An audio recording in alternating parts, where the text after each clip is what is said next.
Bienvenue sur Africa 24 pour cette nouvelle édition de l'Africa Tonight. Voici les titres de l'actualité. En République démocratique du Congo, le Front commun pour le Congo a remporté la majorité des bureaux définitifs des assemblées provinciales. Il a obtenu 22 des 24 bureaux définitifs. Et de 6, le Forum Afrique Développement est en sa 6e édition.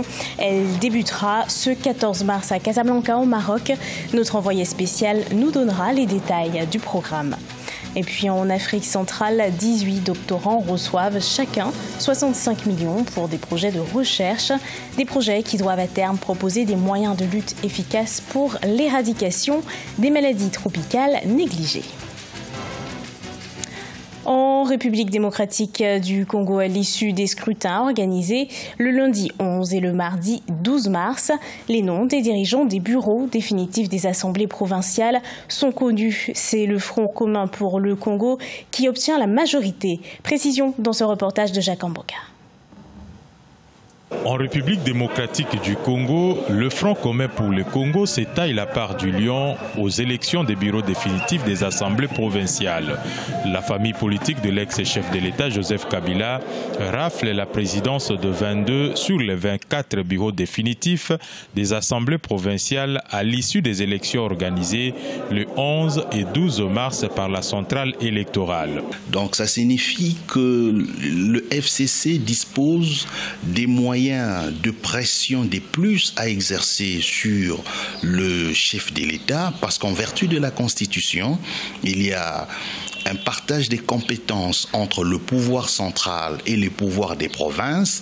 Avec ces résultats, d'aucuns ne doutent pas de la victoire du FCC lors des élections des gouverneurs et sénateurs prévues respectivement les 15 et 26 mars 2019.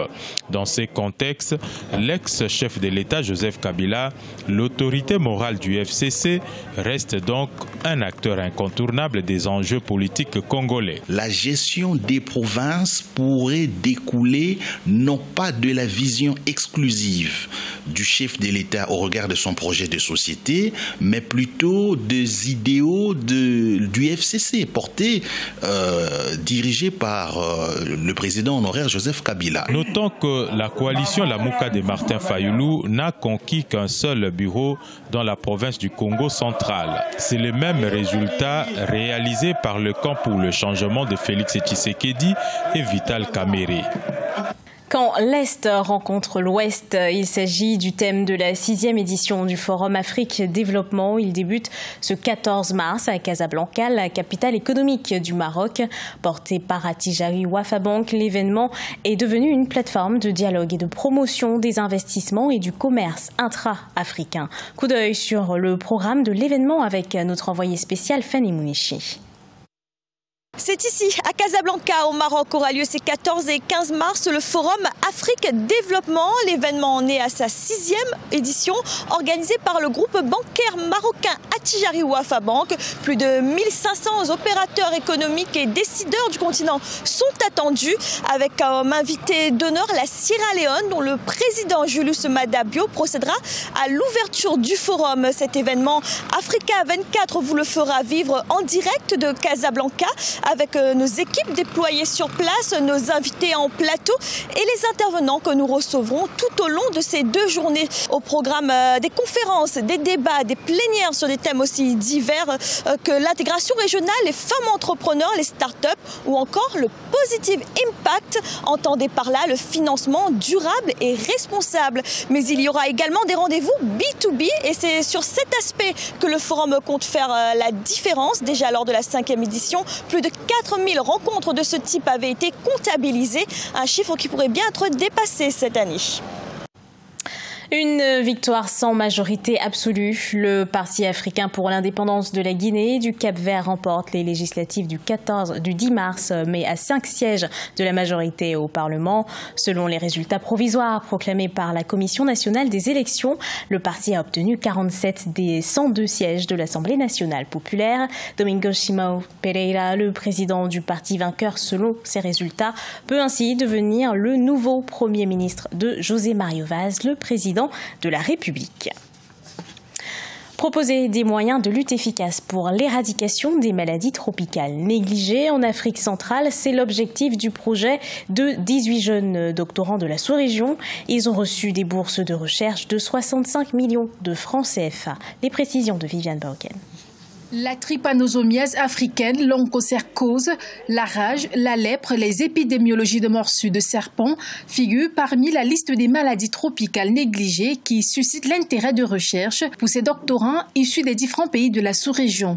Et pour mener à bien leur projet de recherche, ils ont reçu chacun une bourse de 65 millions de francs CFA de l'OCEAC, l'Organisation de coordination pour la lutte contre les endémies en Afrique centrale. Je travaille sur la contribution de l'élimination du pion en République centrafricaine.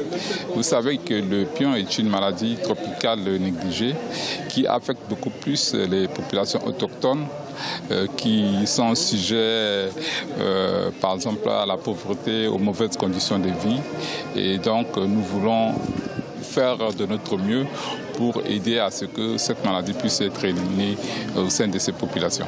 Pendant 3 ans, ces doctorants-chercheurs sont appelés à proposer des moyens de lutte efficaces pour l'élimination, voire l'éradication des maladies tropicales négligées dans la sous-région Afrique centrale. Par exemple, l'onchocercose, dans certains pays, ça fait 15 ans qu'on distribue l'ivermectine et le niveau d'endécimité reste encore élevé. Les gens se posent la question, qu'est-ce qui se passe?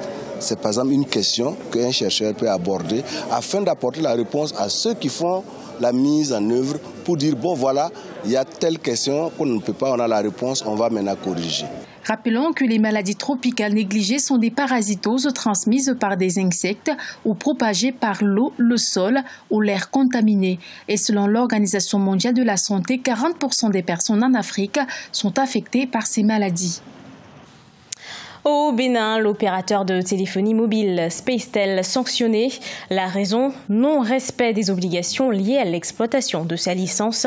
Une opération de contrôle de l'autorité de régulation des communications électroniques et de la poste a relevé plusieurs irrégularités. Se comptent notamment les manquements aux exigences de protection des droits et intérêts des consommateurs, le non-respect de l'encadrement des tarifs, le non-respect des règles de concurrence et le non-respect de la mise en demeure de l'ARCEP. L'institution a donné pour sanction le paiement d'une pénalité de plus d'1 milliard de francs CFA dans un délai de 60 jours. Difficile combat contre l'épidémie de la rougeole à Madagascar. Avec un taux de vaccination d'à peine 57%, le pays peine à lutter contre cette épidémie.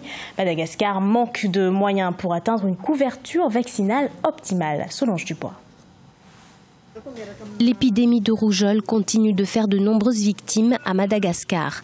Près de 1000 personnes, principalement des enfants, ont perdu la vie depuis ce mois d'octobre 2018, tandis que le pays lutte pour contenir sa pire épidémie de rougeole depuis des décennies. Mon enfant avait été vacciné et avait reçu la première injection. Mais il est décédé parce que nous n'avions pas les moyens d'aller le chercher et d'obtenir la deuxième injection. Après les 2 phases de la riposte vaccinale dans les 25 districts sanitaires ce mois de janvier et février 2019, le ministère de la Santé publique de Madagascar a annoncé le lancement d'une nouvelle campagne de vaccination. 1,2 million d'enfants issus de 22 sur les 67 districts que compte le pays pourront être vaccinés. La rougeole est un virus aéroporté hautement contagieux qui peut causer la cécité et le gonflement du cerveau. Ici, de nombreux parents parcourent des kilomètres à la recherche de coups. Mais ils ne sont pas assez nombreux et beaucoup sont trop pauvres pour se les payer. De son côté, l'UNICEF invite le gouvernement malgache à mettre en place un système solide pouvant permettre à chaque enfant d'être vacciné contre la rougeole au moins 2 fois par an. À ce jour, 3 379 000 enfants âgés de 6 mois à 9 ans sont encore en attente du vaccin. Ce journal a été préparé par l'ensemble de la rédaction. Merci à vous de l'avoir suivi. Dans un instant, une nouvelle édition de l'actualité sur Africa 24.